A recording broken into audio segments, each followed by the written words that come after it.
Hi, my name is Anne Russell. This is the next video in a series of videos that I'm doing on specific issues relating to FASD. I think by now you all know that I'm from the Russell Family Fetal Alcohol Disorders Association. So, welcome to FASD Friday, and today we're going to talk about employment. Employment may not be easy for somebody with FASD. In general, the job should be something that they're particularly interested in. People with FASD typically have strengths in music, art, mechanics, sports, and this is typically, everybody with FASD is going to be different. If there's nothing available that coincides with their interests or passions, then look for work that's visual and somewhat repetitive. Finding their passion or interest while they are still young will really help if you think that they're going to be able to work in the future. If you can't identify anything, if you have the resources, perhaps help them explore a range of activities that will give you some idea as to where they're suited. It'll help the child enormously and will inform the job search of the adolescent and adult when they get to that stage. It may not be possible for a person with FASD to work. It may just cause too many problems for them, especially if they've developed secondary disabilities. But there are instances where a person with FASD has studied at university and worked as a professional. But in this video, we'll talk about the more difficult aspect of open employment. There are two types of employment for people with disability: open employment and supported employment. Open employment is just your average everyday employment where there are no supports available for the individual and they must do the job that's required of them. They must be able to actually do the inherent duties of the job. Now, supported employment is where there are supports in place and that is through a disability employment service.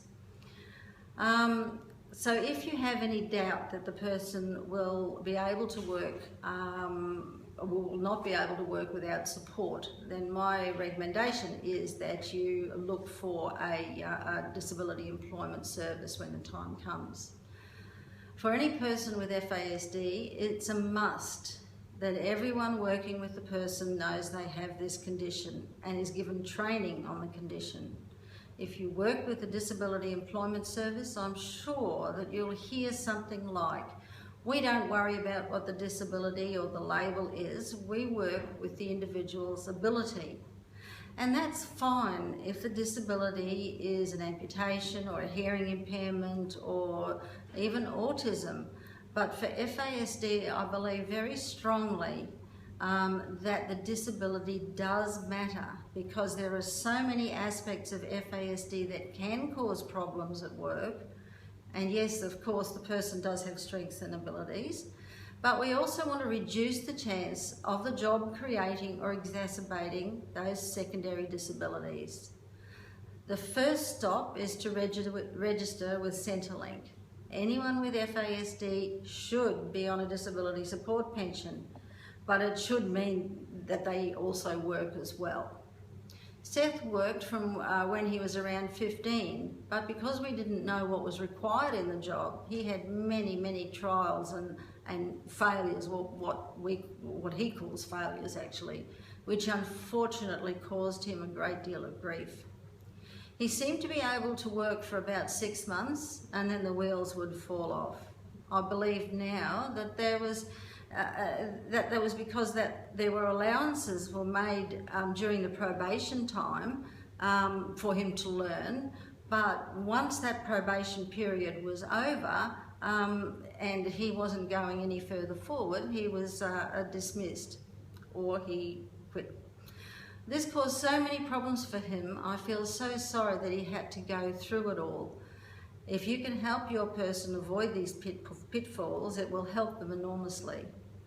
So after the first failed job, we tried to get him another job and the same thing happened.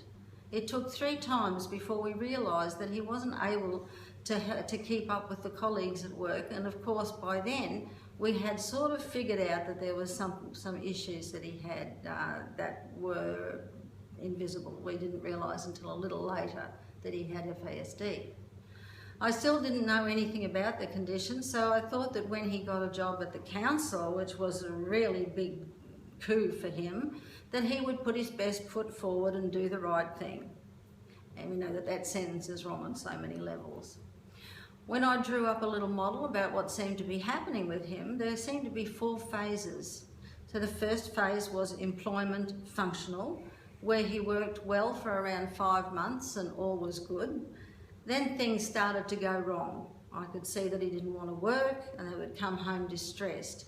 It wasn't long then before he either refused to go to work or he was dismissed. And that phase was employment dysfunctional. That was before he was dismissed. The third phase was unemployment dysfunctional. And that was the period, that was the period where he couldn't work at all, and that was because of his mental health problems. It was seriously compromised, and he often wouldn't even come out of his bedroom for weeks. We took him to doctors, mental health facilities, and I took time off work to be with him. The period was anything from 6 months to 12 months. The last phase that I found was unemployment functional. And this was the best phase because this was where he started to feel as though he wanted to work and he started looking for work and he was happy looking for work. It was a cycle, unfortunately, that happened far too often to him. In the early years of his working, it seemed to be the job that he found difficult. But as he got older, it was less about the job and more about his communication and the connection with his colleagues. This seemed to be the worst for him. He just could not figure out how people could like him one week, but then refuse to have anything to do with him next week. It was heartbreaking. If you can help your person avoid this terrible experience, sometimes this occurs at school, well, of course, because it's a communication, language, dysmaturity issue, then they will be grateful, even though they don't know it. The sort of work that may be suitable for a person with FASD might be work where they can be with only 1 or 2 older people, not a large number of younger people. When I was working in disability employment a long time ago, we always used to talk about our clients' ability and not make a big deal of their disability. As I said earlier, I believe FASD should be the other way around in employment. I believe that the employer, colleagues and workmates must all be aware that the individual has FASD. The workplace of the individual should be small. The organisation itself can be large, but the particular workplace of the person living with FASD should only have 1 or 2 close workmates who understand the person and understand FASD, even if it's just a little. They have to know that that individual has a disability. There are some things that they just can't do, and expectations must be appropriate for the developmental age of that person. A job that is visual and hands-on would seem to be appropriate for a person with FASD. If they have the knack of self-monitoring, they also need a place where they can go to calm down, some sort of low stimulation environment. I can remember Seth ringing me from the back of his delivery van when he was doing deliveries. He couldn't talk because he was sobbing so hard. He just said he just could not finish the run in the time that he'd been given. He still had half a truck to deliver and the day was almost over. He was beside himself and I was beside myself. I didn't know what to do for him. I know he tries so hard with everything he does. I tried to calm him and I told him that if he couldn't finish, he couldn't finish. That was it. I told him that the only thing he could do was to be honest and go back to the boss and tell him what happened. Well, that evening, instead of being inconsolable about the problem of the day, he was as happy as Larry. Apparently, he was the only person who had ever managed to get so much done on that particular run. The boss hadn't told him because he wanted to see what he could do. It was not good for Seth because he has such low self-esteem and self-confidence. He didn't realise until then that he could do a job like everyone else. The routine and structure of that job was perfect for him, and he did a very good job until he broke his ankle. Then he had to take 6 weeks off, and because of the change in routine and the transition back to work, it wasn't long before the wheels fell off again. I managed to get him to resign properly, and because of that, he can still get a job with his employer anytime. It's very important, as it is with everyone else, to resign appropriately, and so that you can, obviously, you've got a reference for the next job. After having been through so many difficulties at work, now I doubt Seth will ever work again. What I think are the most important things to think of when looking for work for a person with FASD are: think twice or 3 or 4 times about asking an employer who is a friend to take your child on as an employee. Register with Centrelink and find a disability employment agency. Tell them about FASD and then tell them again and again.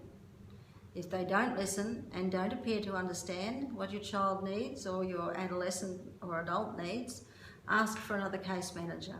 I know we've all been through that, so that's not going to be something new for you. Try and connect a passion or an interest with an occupational option. Try to find a job that is hands-on and visual. Remember that your person may not be able to manage a full 5-day-a-week job. And they may also have a problem with even working 2 or 3 days, but you've got to actually find that out before you know. Working every second day may not be a sufficient routine for them, so if they can't do the 5-day-a-week, then you may run into some difficulties with routine. Prepare for the worst and hope for the best. The worst is that it will take a long time before the individual can try for work again after a failed job. Thank you. Our next session has not been decided on, so if you have any suggestions, please ask. I appreciate that. If you would like any training or if your organisation would like any training, please give me a call. My telephone number is 0412 550 540 and my email address is elizabeth@rffada.org. Thank you very much.